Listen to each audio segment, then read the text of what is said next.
قرآن حکیم میں ایک بات ہے، رب العزت فرماتا ہے کہ جو میرے انعام یافتہ لوگ ہیں میں ان کا ذکر پچھلوں میں چھوڑ دیتا ہوں۔ اب آپ ذرا غور کیجئے، اور دوسری جگہ ایک اور جگہ رب العزت فرماتا ہے کہ جو میرے انعام یافتہ لوگ ہیں میں ان کی محبت لوگوں کے دلوں میں ڈال دیتا ہوں۔ اندازہ لگائیے کہ علامہ سے زیادہ انعام یافتہ کوئی ہو سکتا ہے؟ کون سی معروف زبان ہے جس میں ان کے کلام کے تراجم نہیں ہو رہے؟ کون سا معروف علاقہ ہے جہاں ان کی ذات پر پی ایچ ڈی نہیں ہو رہی؟ کون سے کسی بھی مذہب کا لوگ ہیں، کسی بھی مذہب کے لوگ ہیں، وہ ان کا احترام نہیں کر رہے؟ وہ اپنے ہاں ان کے کلام اپنے یونیورسٹیوں کالجوں میں نہیں پڑھا رہے، ان کے حوالے سے ان کے ہاں پروگرام ترتیب نہیں پاتے۔ کتنا معزز کر دیا اللہ نے!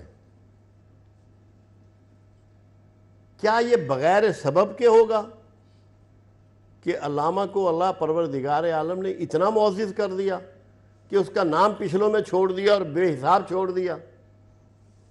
اب جو کچھ ہونے جا رہا ہے اس کے بارے میں بھی بات کر دی۔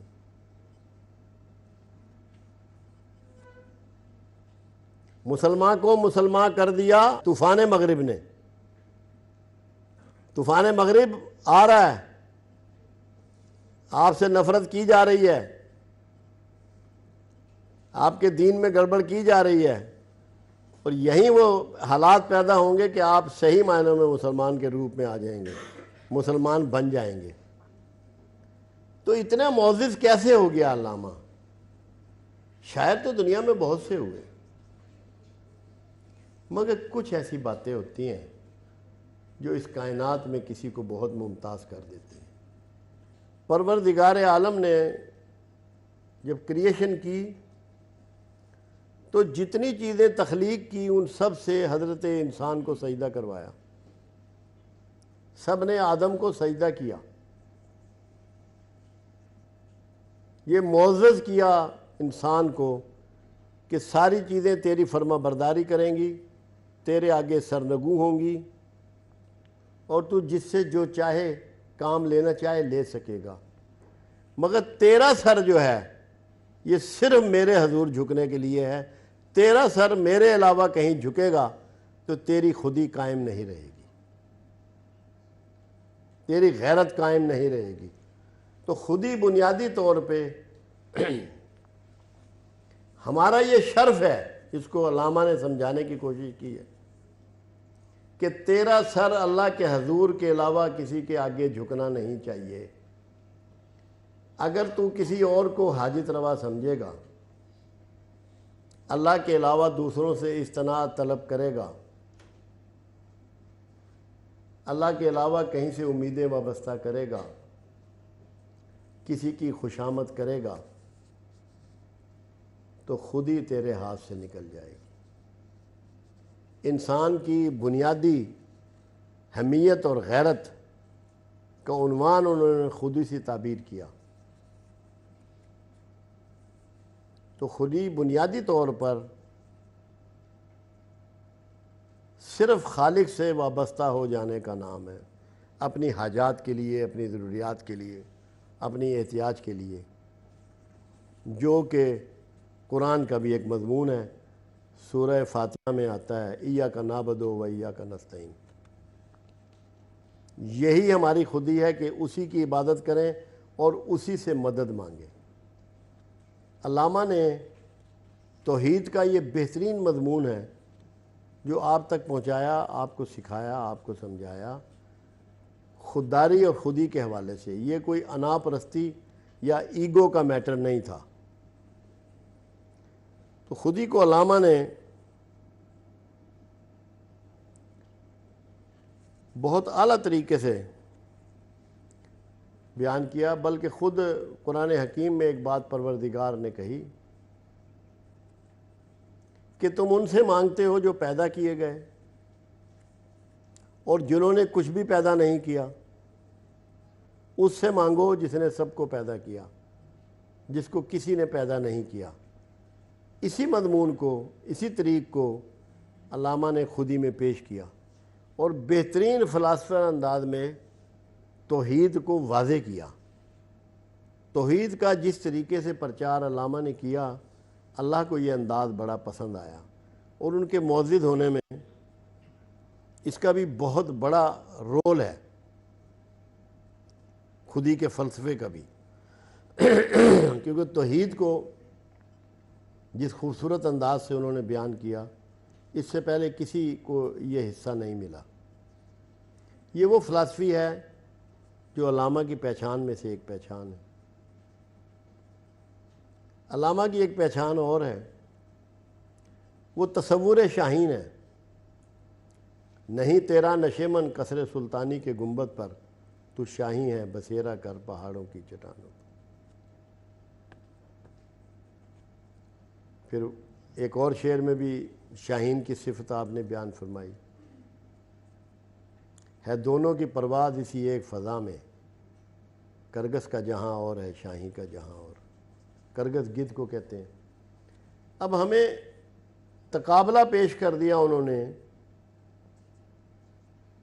شاہین میں اور گدھ میں، تاکہ ہم موازنہ کر کے یہ سمجھ سکیں کہ شاہین کا جو تصور ہے علامہ کے نزدیک وہ کون ہے۔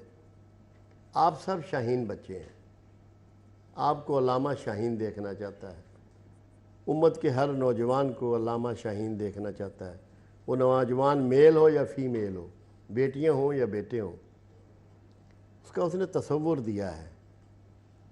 آپ کو شاہین کی زندگی کو اسٹڈی کرنا چاہیے،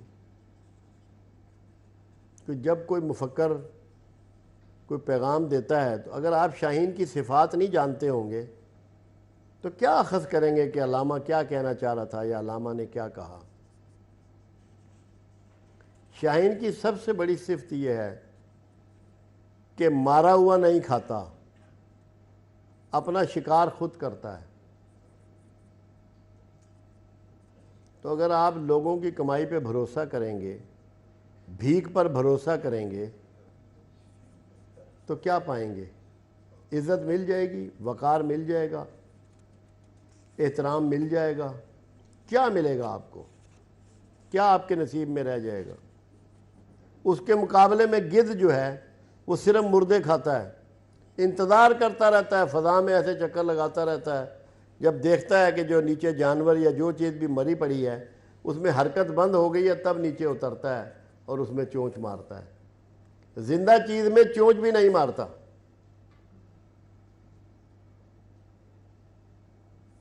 اور کیا خوبصورت بات کہی گئی شاہین کے لیے، شاہین رزق کے لیے نیچی پرواز نہیں کرتا، اور پھر رہتا کہاں ہے؟ اونچے اونچے پہاڑوں پر، چٹانوں پر، چٹیل پہاڑ، ان پہ سایہ نہیں ہوتا، درخت نہیں ہوتا، پھول نہیں ہوتے، پتے نہیں ہوتے، یا گنجے درخت ہوتے ہیں، ان کے اوپر موٹی موٹی ٹہنیوں پہ بسیرا بنائے گا اپنے بچے، اس کے مشکل حالات میں رہتا ہے۔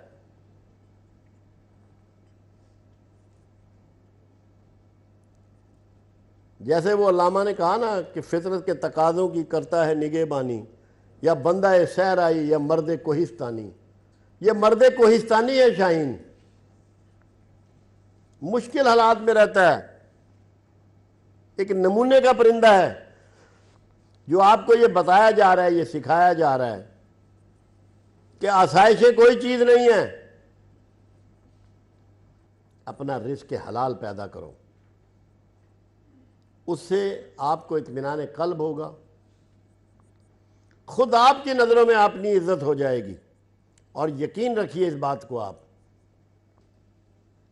جن لوگوں کی عزت اپنی نظروں میں نہیں ہوتی، زمانہ ان کی کبھی عزت نہیں کرتا، اور حرام کھانے والے کے اندر سیلف رسپیکٹ کبھی نہیں ہوتی۔ اپنا احترام خود کرنا سیکھیں، اور رزق کے لیے گھٹیا حرکتیں نہ کریں، شاہین بن جائیں علامہ کا، مشکلات میں زندگی گزارنے کے خوگر ہو جائیں، مگر اپنے عزت نفس مت بیچیں۔ کہ ہمیں وہ کہہ رہا ہے علامہ خود ہی نہ بیچ، غریبی میں نام پیدا کر۔ غریبی کو نعمت کہہ رہا ہے کہ اس میں نام پیدا کرو۔ اور کیا ہمارے اسلاف نے غریبی میں نام پیدا نہیں کیا؟ کیا تھا ان لوگوں کے پاس جن کا ہم نام آج بڑے احترام اور ادب سے لیتے ہیں، مگر ان کو فالو نہیں کرتے؟ تو شاہین کا تصور دے کر امت کے نوجوانوں کے لیے علامہ نے امت پر احسان کیا۔